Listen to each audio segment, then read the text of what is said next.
There is a question that nobody in American history has fully answered. Not in 1916. Not in 1939, when a court finally confirmed what anyone paying attention already knew. Not in 1979, when the last check was written. The question is simple. Who received the warnings about Black Tom, and why did nothing move? This is the story of a telegraph operator, a pier loaded with £2 million of explosives, a network of German saboteurs operating out of a brownstone 4 miles from the target, and the most consequential act of terrorism on American soil before September 11th, 2001. Most people have never heard of it. That is not an accident. In the summer of 1916, if you stood at the edge of Black Tom Island in Jersey City, New Jersey, and looked east across the water, you could see her torch burning. The Statue of Liberty, less than 2,000 feet away, lit up New York Harbor every night. It was a distance you could row in 20 minutes. A distance a skilled man with a strong back and something to prove could cover in silence, in darkness, without anyone noticing. The man at the telegraph key that summer was doing what telegraph operators at rail depots did: processing cargo manifests, routing shipment confirmations, relaying security dispatches up and down the Lehigh Valley Railroad's communications network. His was a job built on precision. Every message logged, every transmission documented, every number counted. He knew what sat on Black Tom better than almost anyone, because the inventory moved through his hands in the form of outbound cables every day. What he knew, and what anyone who read those cables should have understood, was that Black Tom in July 1916 was not a railroad yard. It was a bomb, £2 million of it, small arms ammunition, artillery shells, and sitting at the end of Pier 7, tied to the dock because its owner wanted to avoid a $25 towing fee, was Johnson barge number 17, loaded with 100,000 pounds of TNT and 417 cases of artillery fuses, all of it bound for Russia. That barge was not supposed to be there. The paperwork said so. The cables said so. Somebody with access to those cables could have moved it at any point in the days before July 30th. Nobody did. America was neutral.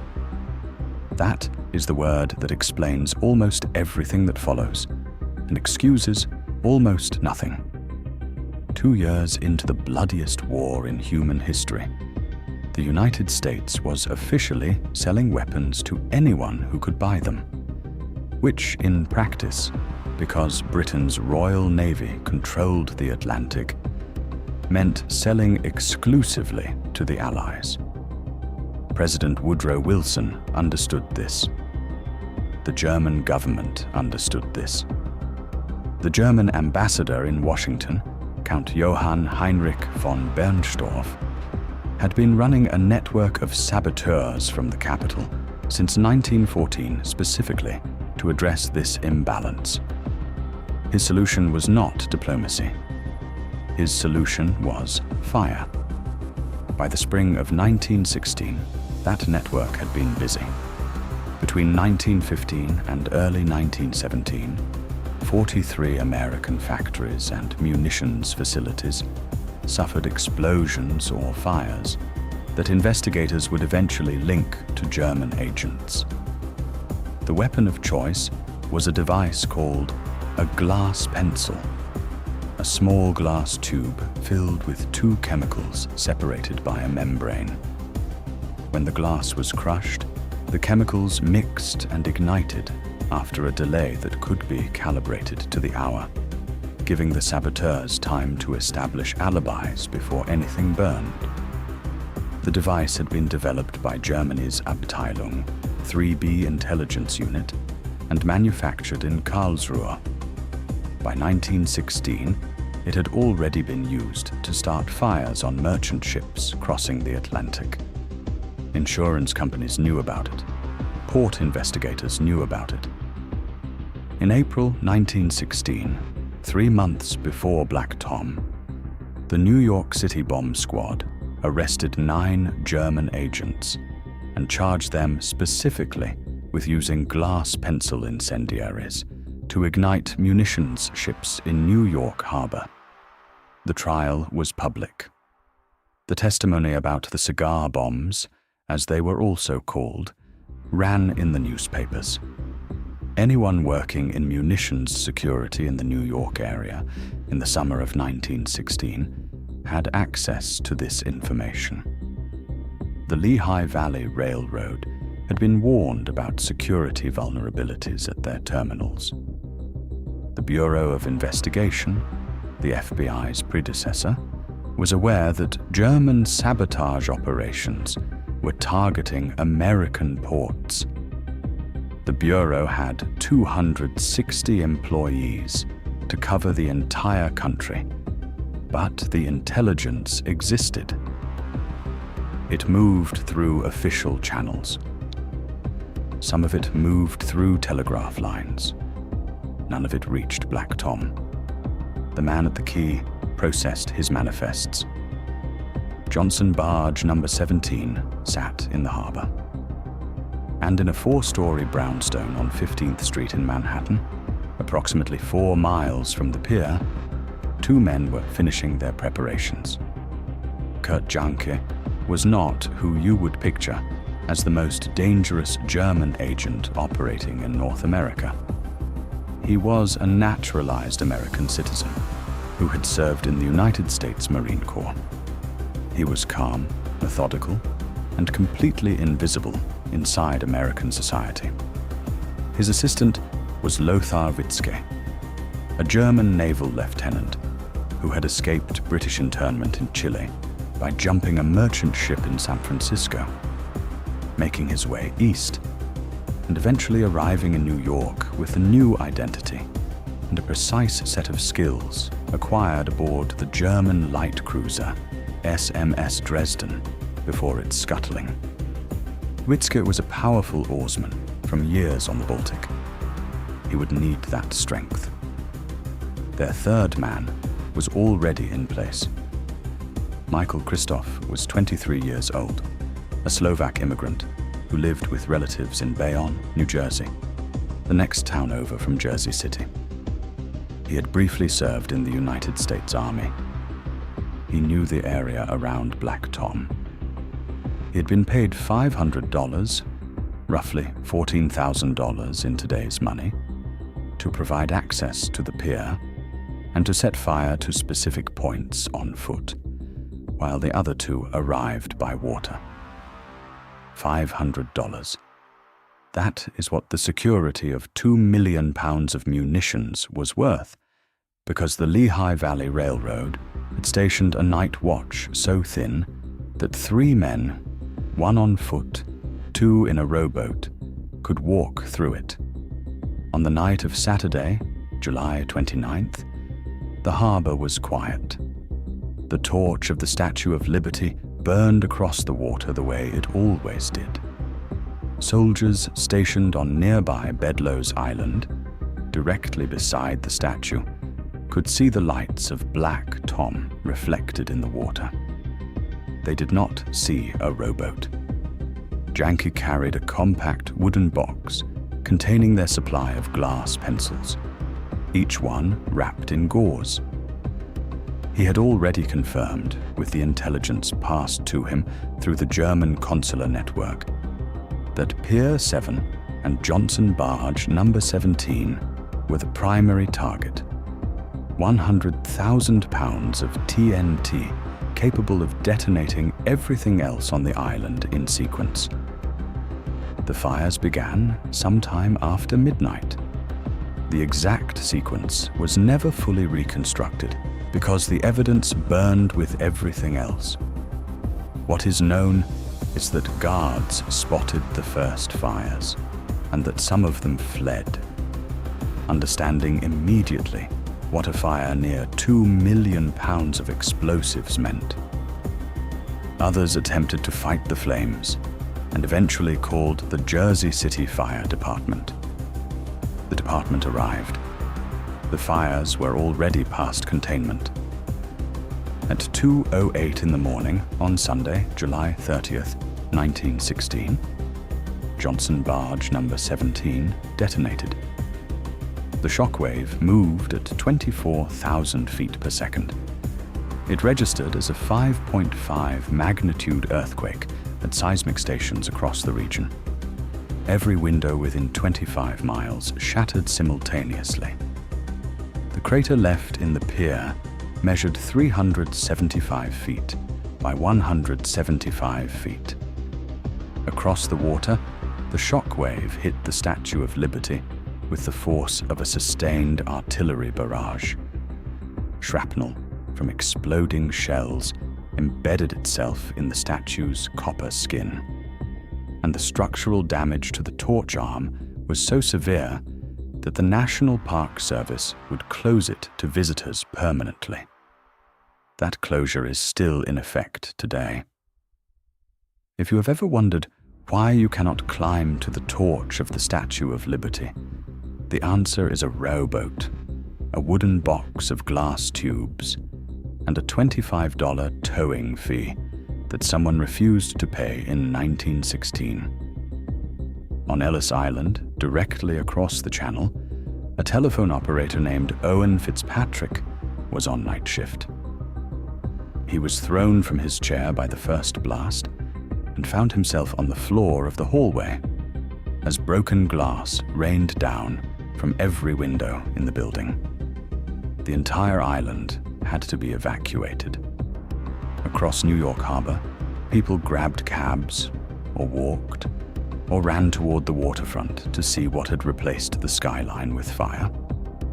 In Philadelphia, 90 miles away, residents felt the ground move beneath their feet and assumed an earthquake. In Maryland, people were jolted out of bed. The secondary explosions continued for hours, each one detonating another cache of ammunition on the pier, painting the sky above Manhattan in pulses of orange that witnesses compared to a second sunrise. 4 people were confirmed dead. Jersey City police officer, the chief of police for the Lehigh Valley Railroad, the captain of one of the barges, and a 10-week-old baby who had been sleeping in a crib near the waterfront and was thrown by the blast. More than 100 people were injured. Property damage exceeded $20 million in 1916 dollars, somewhere north of $500 million in today's terms. By sunrise, investigators were already on the scene. By that same afternoon, they had reached a conclusion. The explosion, they announced, was an accident. The chief of the Bureau of Investigation filed a preliminary report stating, and this is a direct quote from the document, "Our investigator seems to think that the explosion was an accident." On July 31st, the day after the blast, the New York Times ran a headline that deserves to be read slowly. On one point, the various investigating bodies agree, and that is that the fire and subsequent explosions cannot be charged to the account of alien plotters against the neutrality of the United States. Within 24 hours of the largest act of terrorism on American soil, the official conclusion was settled. Senior officials of the Lehigh Valley Railroad and the National Dock and Storage Company were arrested for criminal negligence. German sabotage was dismissed. 3 months earlier, a German sabotage ring in New York had been publicly tried for using the exact same glass pencil incendiaries on the exact same type of target. The technology was documented in court records. The network was partially mapped by investigators. And yet the possibility of German involvement in an explosion at a munitions pier stacked with war supplies bound for Germany's enemies was officially not worth pursuing. President Wilson described Black Tom as a regrettable incident at a private railroad terminal. Wilson was in an election year. His campaign was running on a single powerful slogan. He kept us out of war, an act of German state-sponsored terrorism on American soil in July 1916. If publicly confirmed, if treated as what it actually was, would have changed the political calculus of that election entirely. The United States might have entered the war 8 months earlier than it did. The outcome of November 1916 might have been different. Wilson understood this. His administration understood this. The investigation proceeded accordingly. Michael Christoph was arrested weeks later, in August 1916, after someone who knew him provided a tip to Jersey City police. He was held briefly, then released for lack of evidence. He drifted in and out of minor criminal trouble for the next 12 years and died of tuberculosis in a Staten Island hospital in 1928. Whatever he knew about that night, the names, the money, the instructions, the access points, died with him. Janke and Witzke had already solved their evidence problem before the explosion happened. Witzke had applied for American citizenship at a San Francisco federal office on July 25th, 5 days before the blast, establishing his presence on the opposite coast in official government records. Janke's timesheet from a San Francisco company showed him clocked in and working on July 29th and 30th, 1916. The same days he was rowing a boat across New York Harbor. Both men had prepared their alibis with the same precision they had applied to the glass pencils. Both men escaped prosecution entirely. Witzke was eventually arrested in February 1918 at the Mexican border on espionage charges unrelated to Black Tom. He was convicted by court-martial and sentenced to death. The war ended before the sentence was carried out. President Wilson commuted it to life. By 1923, Witzke was free and back in Germany, where he eventually served the Third Reich with the same dedication he had given the Kaiser. Janke followed a similar trajectory. Intelligence work for the Nazis, capture by Soviet forces, execution in April 1945. Neither man was ever charged with Black Tom. The truth arrived slowly, carried not by any government, but by a young Wall Street lawyer named John McCloy, who was hired by the Lehigh Valley Railroad in 1930, 14 years after the explosion, to pursue damages from Germany under the Treaty of Berlin. McCloy was 35 years old when he took the case. He spent the next decade investigating it, building a paper trail through financial records, intercepted German communications, testimonies extracted from reluctant witnesses across 3 continents, and the painstaking reconstruction of a spy network that had been specifically designed to leave no forensic trace. In June 1939, 23 years after the blast, the German-American Mixed Claims Commission ruled that Imperial Germany had authorized and executed the Black Tom sabotage. Germany was ordered to pay $50 million in damages. Adolf Hitler's government declined. Another world war intervened. Another 14 years passed. In 1953, West Germany agreed to settle its outstanding war claims. The final payment to Black Tom claimants was processed in 1979, 63 years after a telegraph key fell silent on a pier in New Jersey, 63 years after a barge that was not supposed to be there destroyed what no one was supposed to touch. John McCloy went on to become one of the most consequential figures of the 20th century. Assistant Secretary of War under FDR, American High Commissioner in occupied Germany, President of the World Bank, Chairman of the Council on Foreign Relations. Before he became any of those things, he was the lawyer who spent a decade proving what the Bureau of Investigation had dismissed in a day. And it was McCloy who was sitting in the Oval Office in early 1942 when FDR was considering the internment of Japanese Americans.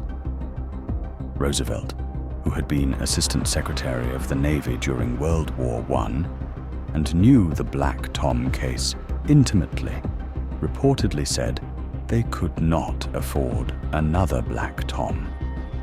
The same explosion that Wilson's administration had classified as an industrial accident was now being invoked, by name in private, to justify incarcerating 120,000 people who had nothing to do with it.